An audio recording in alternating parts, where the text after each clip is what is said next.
नमस्कार and welcome to all of you in Global Looker. दोस्तों, हाल में ही अगर आप लोग ने देखा होगा तो काफ़ी इस तरीके की न्यूज़ आई है और काफ़ी ज़्यादा शॉकिंग न्यूज़ है ये कि इंडिया जो है उसने अपना जो रशिया से ऑयल खरीदता है युआन को लेके पेमेंट करना शुरू कर दिया है। यानी कि इंडिया रशिया से ऑयल खरीद रहा है और इसके बदले में जो पेमेंट है वो युआन यानी कि चाइनीज करेंसी में कर रहा है। और शॉकिंग न्यूज़ यहाँ पर इसलिए है क्योंकि इंडिया और चाइना के जो रिलेशन है, जो राइवलरी है, उसके बारे में हम सब जानते हैं। और उसके अलावा कई बार इस तरीके की भी बातें हो रही थी कि युआन और रुपए ये दोनों ही compete कर रहे हैं आपस में इंटरनेशनल करेंसी बनने के लिए। बहुत सी कंट्री की न्यूज़ ऐसी आ रही थी कि वो इंडियन रुपये को चाहती है कि हम लोग रुपये में ट्रेड करें, एटलीस्ट आपस में तो इंडिया से तो ट्रेड करें ही, अगर वर्ल्ड लेवल पर नहीं करते हैं तो।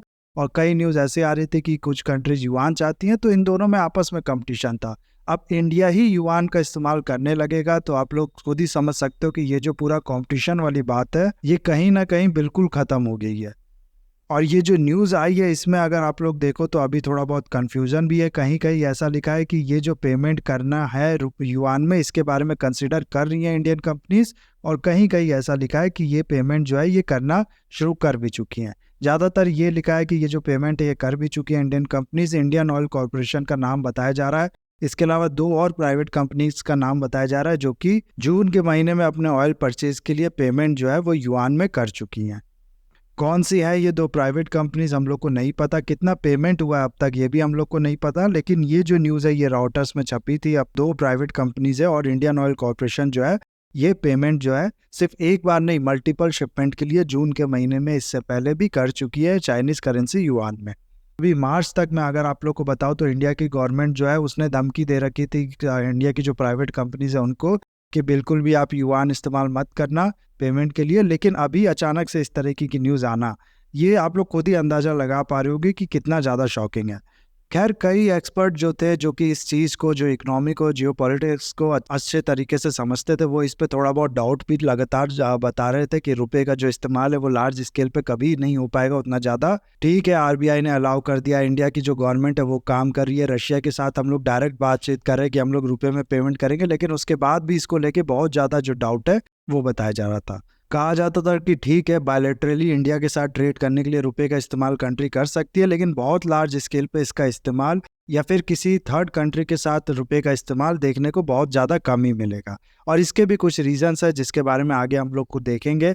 लेकिन ये जो न्यूज़ है इसके बारे में अगर आप लोग चाइना को देखो ना, तो चाइना तो बहुत ही ज़्यादा खुश है और खुश होना उसका बनता भी है। चाइना का जो माउथपीस है ग्लोबल टाइम्स, वो काफ़ी इस चीज़ की तारीफ कर रहा है। वो कह रहा है ये डी डॉलराइजेशन करने में काफ़ी ज़्यादा हेल्प प्रोवाइड करेगा। और साथ ही साथ ये भी कहा जा रहा है कि इंडिया को देखते हुए बाकी भी जो इमर्जिंग इकोनॉमीज़ है, डेवलपिंग कंट्रीज़ है, वो भी युआन का इस्तेमाल करना शुरू करेंगी। जिसके बाद होगा क्या कि जो दादागिरी है यूएसए की, आप लोग कह सकते हो, वो कम हो जाएगी। चाइना के ग्लोबल टाइम्स का ऐसा कहना है। तो ये सब तो चलो अलग चीज़ हो गई। यहाँ पर जो सवाल है मेन वो ये आता है कि इंडिया और रशिया के बीच में जो ट्रेड हो रहा है उसके लिए इंडिया क्यों युआन में पेमेंट कर रहा है। सॉरी, इंडिया की जो कंपनीज है वो क्यों युआन में पेमेंट करना चाह रही है, या फिर रशिया जो है वो क्यों युआन में पेमेंट रिसीव करना चाह रहा है। रुपए में आखिर क्या कमी है इसमें? अगर आप लोग देखो ना तो 2022 और 2023 का जो साल था, इसमें इंडिया ने टोटल 160 बिलियन यूएस डॉलर का जो ऑयल है वो इंपोर्ट किया है। क्रूड ऑयल इंपोर्ट किया है 160 बिलियन यूएस डॉलर का।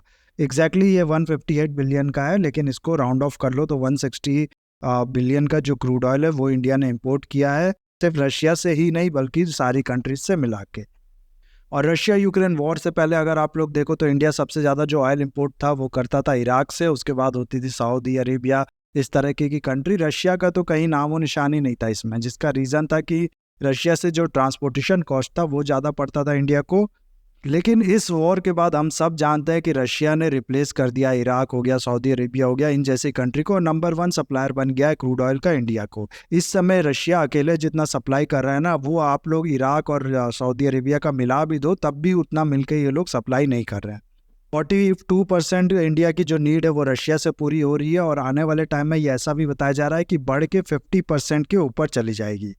यानी कि आने वाले टाइम में अराउंड 80 बिलियन यूएस डॉलर का जो ऑयल है, जो क्रूड ऑयल है, वो इंडिया परचेज करेगा रशिया से। और अभी टोटल दोनों कंट्रीज़ के बीच में जो ट्रेड है वो अगर आप लोग देखोगे तो वो है 49 बिलियन यूएस डॉलर के आसपास। अब इस ट्रेड में जो आज के टाइम में 49 बिलियन यूएस डॉलर का है रशिया और इंडिया के बीच में, और जिसको अंदाज़ा लगाया जा रहा है कि आने वाले टाइम में ये 80 बिलियन यूएस डॉलर से भी ऊपर चला जाएगा। इसमें अगर आप लोग देखो ना, तो हाल की जो हालात है उसमें 49 बिलियन यूएस डॉलर में अराउंड 35 बिलियन यूएस डॉलर का जो ट्रेड डेफिसिट है वो है इंडिया का रशिया के साथ। यानी कि इंडिया रशिया को जितना सामान बेचता है उससे ज़्यादा का सामान खरीदता है, और इसका मतलब ये भी है कि नेट में रशिया जो है वो इतने बिलियन यूएस डॉलर जो है वो इंडिया से कमाता है हर साल। नाउ हर साल अगर आप लोग इसको जोड़ो ना, 35 billion US dollar, 35 billion US dollar, तो 2-3 सालों में तो ये 100-150 बिलियन यूएस डॉलर जो है उसको क्रॉस कर जाएगा। और इतना पैसा अगर इंडिया जो कहता है कि हम ये पेमेंट रशिया रुपए में करेंगे और रशिया मान जाता है, तो इतना रुपए आखिर रशिया करेगा क्या? ये एक बहुत बड़ा सवाल है, और यही कारण है कि रशिया जो है वो रुपए में पेमेंट रिसीव करने से लेके थोड़ा बहुत चिंतित है। नाउ अब यहाँ पर अगर आप लोग देखो ना, ये जो रुपए रशिया एक्यूमुलेट कर रहा है, इसके दो सॉल्यूशन हो सकते थे। एक तो रशिया जो है वो इसको आसानी से रूबल में कन्वर्ट कर लेता और रूबल जो है वो लेके चला जाता रशिया में। दूसरा हो सकता था कि इंडिया में इसको इन्वेस्ट कर देता, और तीसरा कोई ऑप्शन हो नहीं सकता था, क्योंकि मैंने आप लोग को बताया कि जो ये सप्लाई है इंडिया वो बहुत कम करता है, ट्रेड डिफिसिट ही बहुत ज़्यादा है इंडिया के पास। तो ऐसा नहीं है कि इस पैसे से रशिया जो है वो कुछ और खरीद सकता था इंडिया के पास। अभी इंडिया को सप्लाई ऐसा करता ही नहीं है। तो ये दो ऑप्शन जो थे वो थे इंडिया के पास। नाउ इसमें अगर आप लोग देखो ना कि रुपए को अगर रूबल से कन्वर्ट कर लेता रशिया तो इसको आसानी हो जाती, लेकिन ऐसा रशिया कर ही नहीं पाता। क्यों? क्योंकि इंडिया की जो रुपये है ये फुल्ली कन्वर्टेबल करेंसी नहीं है। यानी कि एक बार में आप बहुत ही ज़्यादा रुपए जो है वो ले जाके उसको फुल्ली कन्वर्ट नहीं कर सकते दूसरे करेंसी में। ये चीज़ इंडिया की जो गवर्नमेंट है वो अलाउ नहीं करती है। तो रुपये जो है वो फुल्ली कन्वर्टेबल नहीं है, इसीलिए पूरा पैसा, पूरा ये 35 बिलियन यूएस डॉलर जो है वो रुपये के फॉर्म से ये रूबल के फॉर्म में चेंज नहीं कर पाता रशिया।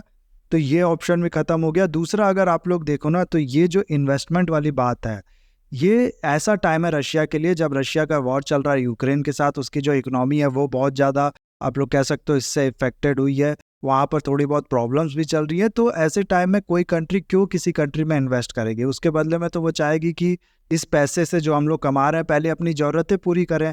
और यही चीज़ है कि रशिया जो है वो अभी इन्वेस्टमेंट में उतना ज़्यादा ध्यान दे नहीं रहा, उसको अपने लिए बेनिफिशियल समझ नहीं रहा। और भी कोई रीज़न होंगे इसके, लेकिन ऐसे टाइम में अभी इन्वेस्टमेंट जो है वो अच्छा ऑप्शन नहीं समझ रहा है रशिया। तो ये दोनों ऑप्शन भी देखो जो थे ना, ये ख़त्म हो चुके हैं। और जो जैसा कि मैंने आप लोग को बताया कि कुछ इंडिया सप्लाई कर नहीं रहा, तो इस पैसे से कुछ खरीद भी नहीं पा रहा रशिया। ना एक सवाल हो सकता है आपके मन में यह आ रहा होगा कि चाइना की जो करेंसी है क्या वो फुल्ली कन्वर्टेबल है, क्या वो पार्शियल कन्वर्टेबल नहीं है? देखो, चाइना की भी जो करेंसी है वो इंडिया की जो रुपए है उसकी तरह पार्शली ही कन्वर्टेबल है। यानी कि चाइना की करेंसी को भी बहुत ज़्यादा आप लोग ले जाके एक बार में ये नहीं कह सकते कि इस पूरे पैसे के बदले में मेरे को चाइनीज़ युआन दे दो। नहीं हो पाएगा, ये चाइना की गवर्नमेंट मना कर देगी। लेकिन चाइना का क्या यहाँ पर सीन है ना कि चाइना का रशिया के साथ उतना ज़्यादा ट्रेड डेफिसिट नहीं है। चाइना का रशिया के साथ सिर्फ 3 बिलियन यूएस डॉलर जो है उसका ट्रेड डेफिसिट है।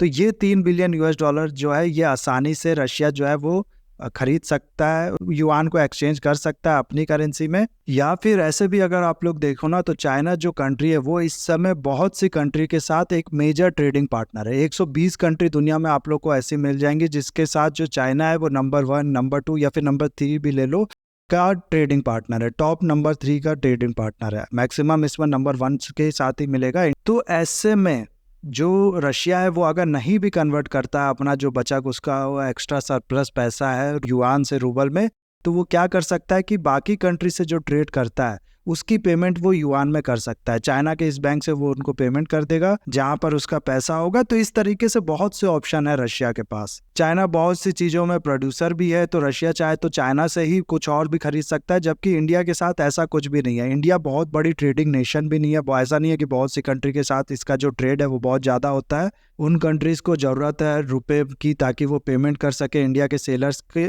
सेलर्स को, जिसका फ़ायदा ये रशिया उठा सकता है उनको पेमेंट करके रुपए में। ऐसा नहीं है। इसीलिए ये सब जो लिमिटेशन है, ये मेजर रुकावटें जो हैं वो बन रहा है रुपए को इंटरनेशनलाइज जाने में। और इसीलिए रशिया जो है वो लगातार प्रेशर बना रहा था इंडिया पे कि हमें रुपए नहीं चाहिए, आप दूसरी करेंसी में हमें पेमेंट करो। यूएई दिरहम में इंडिया थोड़ा बहुत जो पेमेंट है वो कर भी रहा था, लेकिन रशिया कह रहा था कि या तो सारी पेमेंट ऐसी दूसरी करेंसी में करो, या फिर आप जो नहीं चाहते हो कि हम युआन का यूज़ करें उसको ख़त्म करो और युआन का इस्तेमाल करना शुरू करो हमें पेमेंट करने के लिए। इसीलिए जो अब अगला सवाल होना चाहिए वो ये कि इंडिया को इसमें क्या करना चाहिए, कि क्या इंडिया कर सकता है जो कि ताकि जो रुपए है उसको भी ज़्यादा से ज़्यादा कंट्री इस्तेमाल करें, सिर्फ इंडिया के साथ ही ट्रेड के लिए नहीं बल्कि उसको इंटरनेशनलाइज किया जाए। इसके लिए क्या इंडिया कर सकता है? तो देखो, इसमें मैं सबसे पहले जो हम लोग को दिख रहा है, जो हम लोग ने बात की कि इंडिया की जो करेंसी है वो कन्वर्टेबल नहीं है, तो इसको इंडिया चाहे तो ये कन्वर्टेबल फुल्ली कन्वर्टेबल बना सकता है। ये चीज़ सुनने में अच्छा भी लगेगा कि बहुत आसान है, सिर्फ इसको कह दो, इंडिया की गवर्नमेंट ये कह दे कि ठीक है हम लोग इसको फुल्ली कन्वर्टेबल बनाते हैं और उससे काम बन जाएगा। जबकि ऐसा नहीं होगा। इंडिया के सिर्फ इतने कह देने से कि ये फुल्ली कन्वर्टेबल है बात नहीं बनेगी। यहाँ पर दो चीज़ और आती है। एक तो फुल्ली कन्वर्टेबल बनाने से नुकसान ये है कि मान लो कुछ ऐसी नेगेटिव न्यूज़ आई इकोनॉमी को लेके, तो जो भी इन्वेस्टर होंगे कंट्री में जिनने इन्वेस्ट कर रखा होगा वो क्या करेंगे कि अचानक से अपना पैसा जो है वो निकाल लेंगे, और क्योंकि ये जो करेंसी है फुल्ली कन्वर्टेबल है तो उनको इसमें कोई दिक्कत भी नहीं आएगी और लेके चले जाएंगे, जिससे इकट्ठे एक ही समय में आप लोग देखोगे तो इकोनॉमी जो है उस पर बहुत ही ज़्यादा बुरा असर पड़ेगा। तो ये एक नेगेटिव फैक्टर है। और दूसरा, सिर्फ फुल्ली कन्वर्टेबल करने से क्या होगा, किसी करेंसी में आप पेमेंट रिसीव करते हो तो मान लो आप ही अगर सेलर हो और आप मांगते हो पेमेंट किसी करेंसी में, तो आप क्या देखोगे कि वो जो करेंसी है वो रिलायबल हो। ऐसा नहीं हो कि आज आपने वो करेंसी जो है उसमें पेमेंट रिसीव के लिए की और कल को उस करेंसी की जो वैल्यू है वही बहुत ज़्यादा गिर गई। तो ऐसा नहीं है कि सिर्फ इंडिया की गवर्नमेंट कह देगी कि हम जो है इसको फुल्ली कन्वर्टेबल बनाते हैं तो बाकी कंट्री कहेगी कि ठीक है चलो रुपए का इस्तेमाल हम लोग कर सकते हैं इसलिए इसका इस्तेमाल करेंगे। सिर्फ वो बात नहीं है, इकोनॉमी का साइज, इकोनॉमी के रिलायबिलिटी आप लोग कह लो, ये सब इसमें मैटर करता है। एक तरफ ऐसा इंश्योर भी नहीं होता फुल्ली कन्वर्टेबल बनाने से कि ये चीज़ होगी, और दूसरी तरफ इसका जो नुकसान है वो मैंने आप लोग को बताया। इसीलिए ये जो ऑप्शन है ना, ये उतना ज़्यादा सपोर्टिव नहीं है, उतना ज़्यादा अच्छा ऑप्शन नहीं है। इसके अलावा जो सबसे बेसिक ऑप्शन है ना, जो करने से इंडिया का सिर्फ इसी में नहीं हर चीज़ में फ़ायदा होगा, लेकिन ऑफ कोर्स इसमें थोड़ा बहुत जो टाइम है वो हो लगेगा, ओवरनाइट ये चीज़ नहीं होने वाली। वो ये है कि इंडिया जो है वो अपने आप प्रोडक्शन बढ़ाए, उन चीज़ों को आइडेंटिफाई करे, चाहे वो रशिया हो गया या फिर बाकी कंट्रीज़ हो गई, जिन चीज़ों को इंडिया जो है वो सप्लाई कर सकता है इन कंट्रीज़ को, और फिर उन कंट्रीज़ से बात करे और अपना जो ट्रेड गैप है वो कम करे इन कंट्रीज़ के साथ।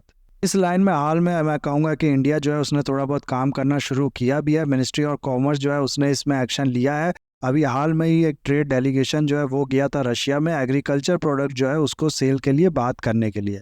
अभी जो एग्रीकल्चर का एक्सपोर्ट है इंडिया का रशिया को, वो अगर आप लोग देखो तो है 750 मिलियन का। इंडिया का टारगेट है कि अगले 3-4 सालों में इसको 3 बिलियन तक लेके जाना है, जो कि काफ़ी ज़्यादा एम्बिशियस टारगेट है। लेकिन ये चीज़ जो है ये अचीव करना ही होगा अगर इंडिया जो है वो अपने जो रुपी है उसको इंटरनेशनलाइज करना चाहती है, या फिर चाइना का जो बढ़ता हुआ डोमिनेंस है अगर आप लोग कह लो उसको भी काउंटर करना चाहती है। तो फरवरी अगर आप लोग देखो तो इस साल का काफ़ी ज़्यादा अच्छा महीना था। 25% इंडिया का जो एक्सपोर्ट है वो बढ़ा था।